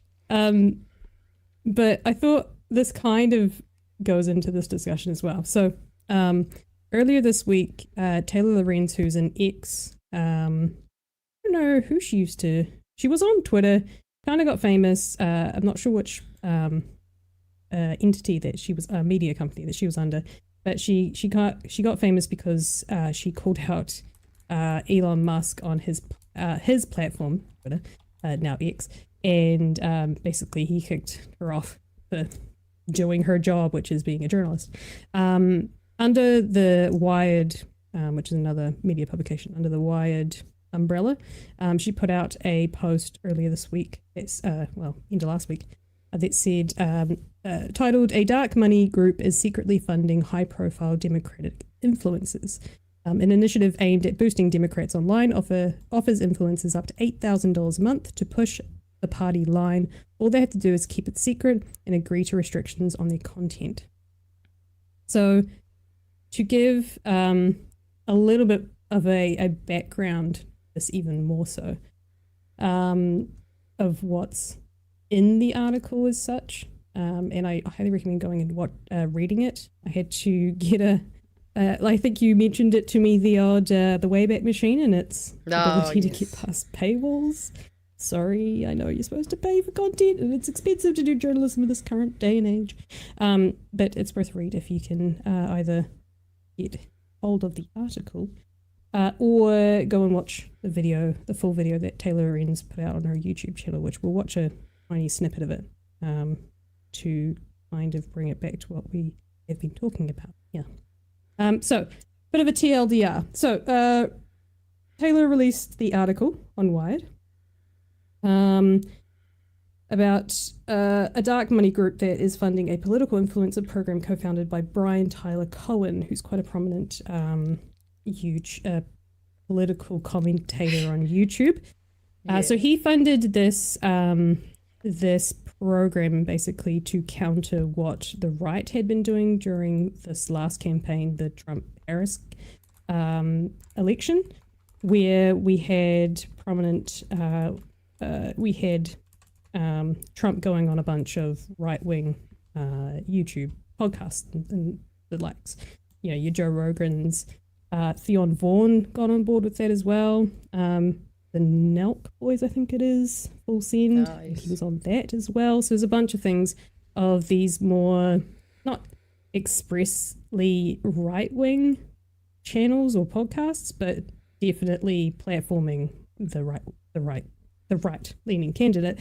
And the Democrats just weren't taking that influencer economy, that influencer side of things seriously. So Brian Taylor Cohen put together this, what would you call it?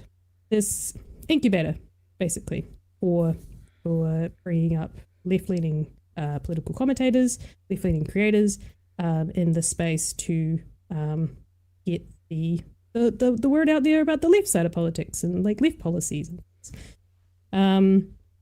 So Chorus was born. It was a program that helped build a network of left-leaning political influencers, and with that, financially support them as well. So about $8,000 a month. And it came with the likes of workshops, some of them run by Brian Tyler Cohen himself, access to lawmakers and Democrats. But the contracts, so in this article that Taylor's put together, the contracts were sort of the things that were highlighted. And there were some very interesting restrictions and some not so great things about the disclosure of being part of the program, the disclosure of being paid is like being a part of the program, and some of the censorship that some of the creators felt came with that contract. And the second part to the article is, where is that money coming from? So essentially, the Chorus program is being funded by I think it's called a super PAC, which is essentially, there are lots of them in America. It's basically a giant lobbying group. And if it's under a not-for-profit umbrella, it means that they don't have to disclose their donors. They don't have to publicize their donors. And so it's called dark money because this not-for-profit that is getting all this money from donations, they don't actually know where that money is coming from. They don't know whether or not it's coming from lobby groups that have special interests that want these creators to say certain things or not say certain things. They don't know what their agenda is. They don't know who is putting money into that pot, and then the creators are then being paid essentially by proxy. They're getting paid by Chorus to do these things, but Chorus is being funded by one of these dark money groups. Right. So essentially, it kind of comes back to the creators themselves and whether or not it's ethical that they are, one, not saying that they're saying political stuff that could be funded by, like, under the umbrella that they're being. I would tell you what, Taylor Lorenz does a really good job of making a little analogy, I think, that really kind of sums up why this is not great, that these influencers are under this program, that the program is being funded by dark money, and essentially what's happened is that those creators who are part of that program, which includes the likes of David Pakman as well, who's also another prominent left-leaning Democratic liberal in that space, who's also come out and said, like, no, screw you. This is all misinformation. You guys got it all wrong. We're nothing like the right. Like, they're really coming out strong against this article. But that it kind of misses the points. There's if you go and look at that side of the YouTube ecosystem at the moment, you'll see Hassan Piker obviously is talking about it. Brian Tyler Collins obviously is the co-founder of Chorus. He has addressed it. David Pakman has also come out and addressed it. There's a lot being talked about right now about this. But I was going to play this very small part from Taylor's video that kind of just gives an overview of her article and what it's about. To give you guys a little bit of a sneak peek, but also the issues that can come from this. And one of the very beginning of just this wee clip here, it was from one of the lawyers that she spoke to, which is saying if the contract for getting money from a particular interest group says you can't disclose it, then it's pretty simple. You can't take the money, he says.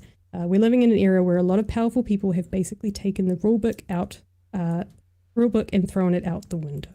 and this wee bit here for you guys. Money. We're living in an era where a lot of powerful people have basically taken the rule book and thrown it out the window. And this is the part that really shook me too. As an independent journalist and content creator myself, I think that trust is so absolutely important. With big public media companies, we know where their money is coming from. And with influencers, we should know where their money is coming from too. Of course, a lot of influencers post undisclosed sponsored content.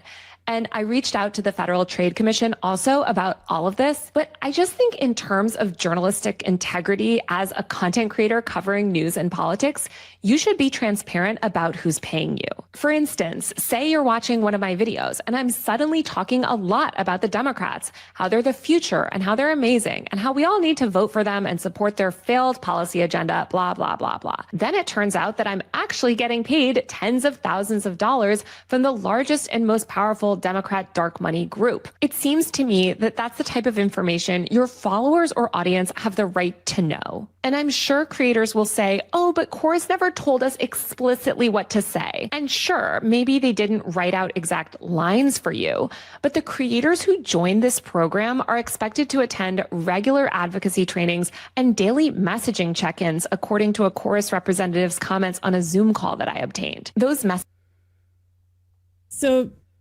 that kind of goes into some of the dubious nature of a contract in which you aren't. So some of the things that were in that contract, which Brian Tyler Cohen has come out, said that is absolutely not true. Is that they weren't allowed to talk about being in the program. They weren't allowed to talk about the fact they were getting paid to be in that program, which is basically like an incubator workshop program.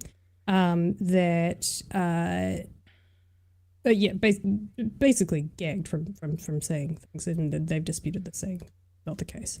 But in doing so, basically, it's just, you don't know that those creators perhaps are speaking under an umbrella of it's not great. It's not exactly it's not transparent. I think if you guys found out that that's what BHN was doing, we were being paid by some lobbying group to push these messages, which we 100% are not. We are community funded. So if anything, we're getting paid by you guys. Yeah, we are currently to push these messages. Patreon and YouTube chats funded as a show. And yes. I mean, you need, like, I don't like the fact that influencers in general do a lot of that undisclosed ad marketing shit. I think it's fucked. And so it's illegal now. Like, you're not allowed to, if you have a paid sponsorship, and you have to disclose it. Part of the YouTube. I assume that extends to us here in America. Us here in New Zealand. But yes, that was a big part of it, was that there was a big shift that if you were sponsored by a product or by service, then you have to disclose it. And that is sort of the YouTube norm now, as you say, sponsored by Squarespace, sponsored by Surfshark. You can't really get away with it. But this is kind of one of those weird, awkward, murky middle grounds of you technically don't have to disclose it. It's in the contract, you're not allowed to disclose it, but that's not great for transparency. As Taylor pointed out, what if you just started talking about these democratic talking points, pushing these policies? It would be nice to know that you're pushing these policies and you were also being funded by the Democrats. Oh, absolutely. Yeah. Yeah. I mean, it's just makes sense. Yeah. So something I just thought I would point out to you guys is if you're on that side of politics on YouTube, Sphere, and you want to go and find out a bit more about it, I highly recommend watching Taylor's video, Secret Democrat Influencer Funding Programs Revealed, is the video that she put out in the White article, to learn more about it, and the dark money side of things as well. The fact that no one knows where Chorus is getting its, well, they know who's funding Chorus, which is the 1638 fund, I believe it's called. But because that's under a certain umbrella that the US system, the 1630 fund, it's under the US system, which doesn't require them to disclose their donors. That fund is being bolstered by who knows. So, Yeah. Yeah. I mean, I can't say I'm surprised considering the left in America isn't even a left, really. Like, it's leftish. Yeah. Well, It's it's made liberal. up of, like, quite centre to actually closer that way. And then, you know, you're like Hassan Pikers or who sit, you know, all the way over. Yeah. And don't really... but they don't have any far left representation. The Democrats, I mean, maybe AOC, but Yeah, but she's not enough of them. Yeah. Yeah. Yeah. So I thought I'd put that to you guys, see what you think about it. Yeah. Yeah, I mean, But that's, I can't say I'm surprised, but also at the same time, I feel like is now the time for her to start causing, you know, basically potential infighting on the Democratic side. Like, I don't know, it's fair enough, but also I'm like wondering if there's a timing for that, because there's also just the left over that side. Like, if they get too into, you know, like, because I mean, yes, it's good to know when people aren't disclosing, but at the same time, if it's some few lefty creators versus the absolute wall of right-wing stuff, I don't know, I guess my brain just goes, like, maybe don't hold them up on this higher pedestal. Everyone's human. We can all, you know, be flawed in the way that we do some stuff. Like, I don't know. Just definitely doesn't seem like the time to be going in on. yeah. It's a their own tricky side. one, because I think I totally agree with it, and there is that side of things as well of like, you know, if the idea that if the right are doing it, like, and they have so much money behind, you know, if the left have any chance of winning, if the Democrats have any chance of winning, they're going to play the same game, and that's we've talked about quite a bit on the show of like the right play dirty and we play a clean game and get fucked over. So there is that part to it, and the cause of chorus, like the general the reason behind it, and I'm sure the program's initial creation had a good reason behind it, you know, trying to get up the left influencer network to rival that of the rights that basically used the likes of influencers to get Trump elected. And the Democrats sucked at it because they didn't know how to do it, and they didn't see the legitimacy in it. But then it's also, you know, Taylor points out that someone like Zoran, for example, didn't use any of these massive funds to do his campaign. You know, he used people on the feet on the ground, you know, people knocking on doors.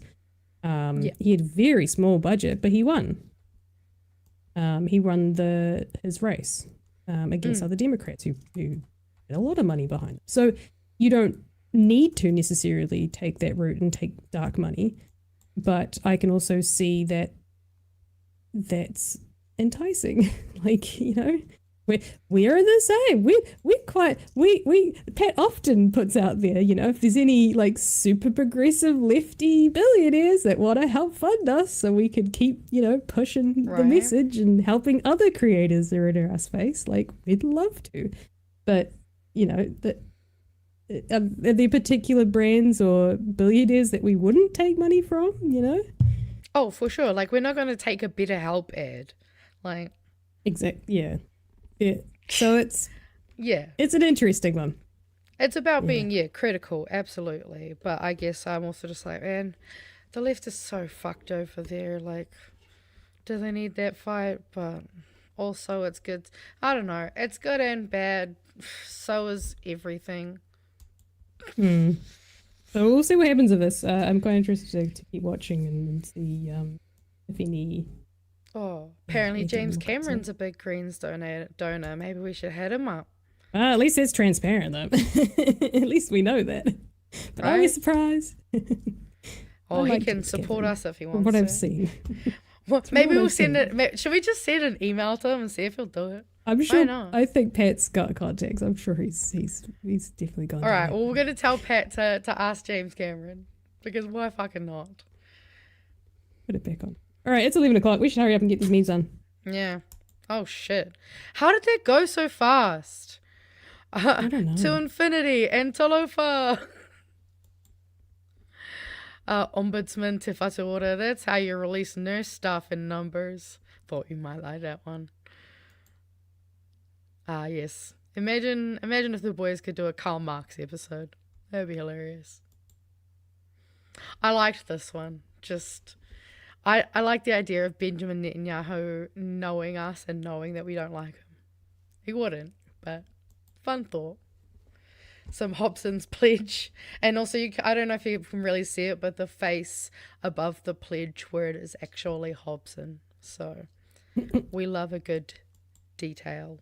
Oh, yes. After all, you're trying to get me to figure out it was about Gary. Someone's gone. I think Kiwi Burp did this one. Is the 6 Wizards of, I don't know, Lord of the Rings? I can't remember. It's Lord of the Rings stuff. I'm not good at that. Huh. Disabled Māori, disabled women, never getting taken seriously by doctors. Oh yeah, this one was interesting. Showing RNZ and Stuff articles versus Jim Grennan's NZME.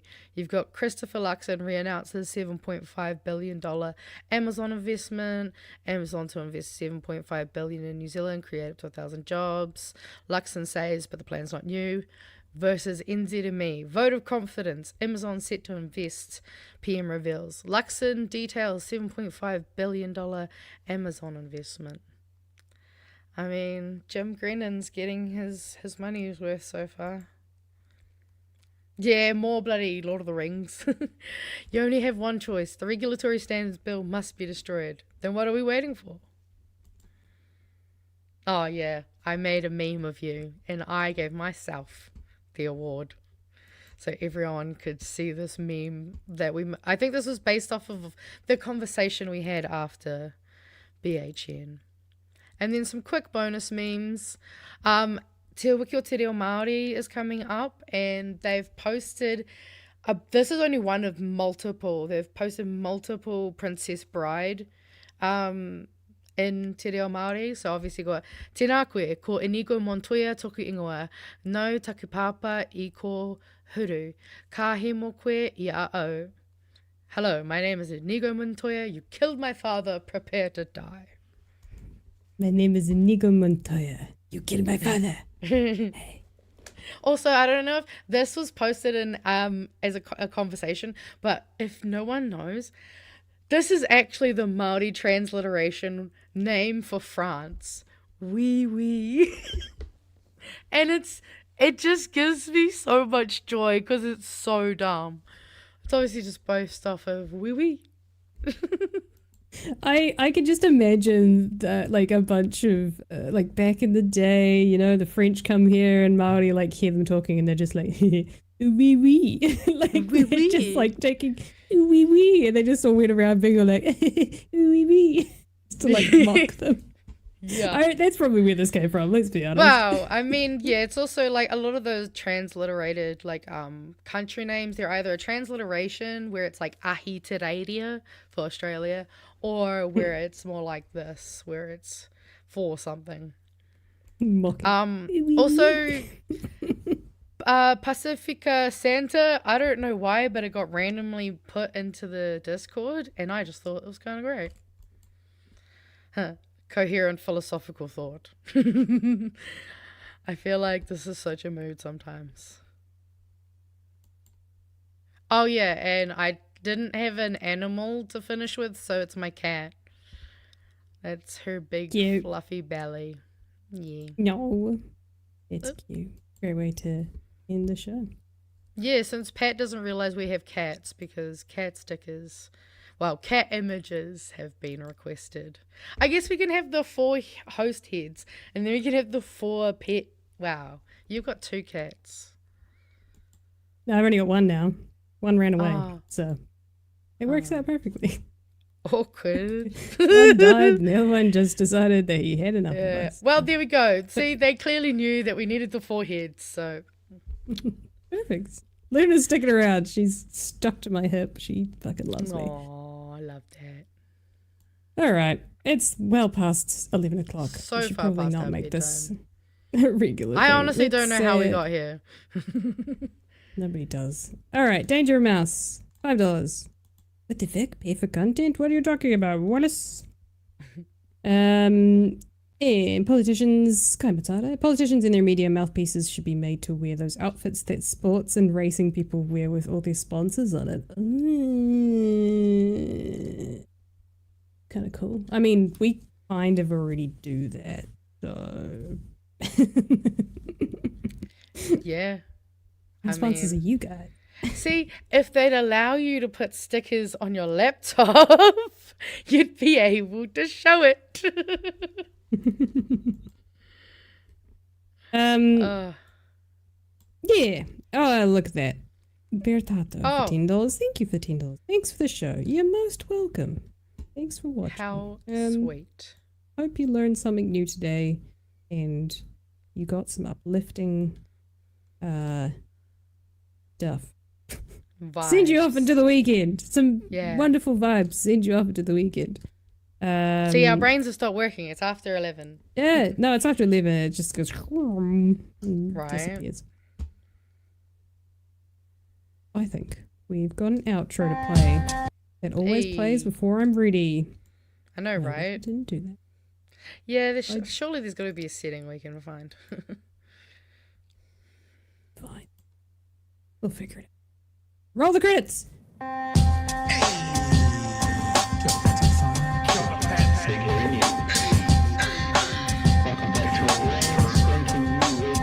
Help us settle a debate, whether it be thoughtful or funny, even if we're all creatures of hate. It's a fine line that we're walking together. For better, push aside the temptation to berate. Let's take a note of the corners we stand in. As many points as the hairs on my chinny chin chin. When the news that we're watching is hairy, knowing all the things that we need to be wary of. Like the rich have the hand out for rewards, while the many have to work at what they can't afford. And the rest of us ain't paying attention, or maybe have questions we're too worried to mention. Other media is still dwelling on trivial facts, vetting peas from the rice and the mice from the rats, and picking and choosing a warpath to run, and linking ourselves with the hill to die on. It's gotta come down to a welcoming vibe, with an A and a self and a higher in mind. All heavily, neither this way or that, and will be analyzed by what Chewie and Pat. With the evil in the world trying to mess with your head, and you're sitting on the couch, you're thinking chivalry's dead. Each night, 2 nights, they're gonna sing you to bed. It's Big Hairy News. Thanks, guys, for watching us on this Friday evening. I hope you enjoyed it, learned something new, and got a little bit excited about the weekend ahead of you, and to have the boys back with you on Monday at 9 p.m. Magenta, anything to say before we go? Well, yes, me and Detective Rogers will be back on Monday at 7 p.m. till 9 p.m. And also, if you're in Pōneke, go to the Cahoots Workshop open day tomorrow, 10 till 6 p.m. Nice. Sounds exciting. Thanks for watching. We'll see you next Friday at 9 p.m. for another episode of Bright Hairy News. Jenny. Keep pulled after school, whānau. Oh my god, I did it again! Guys! Wrong way. No!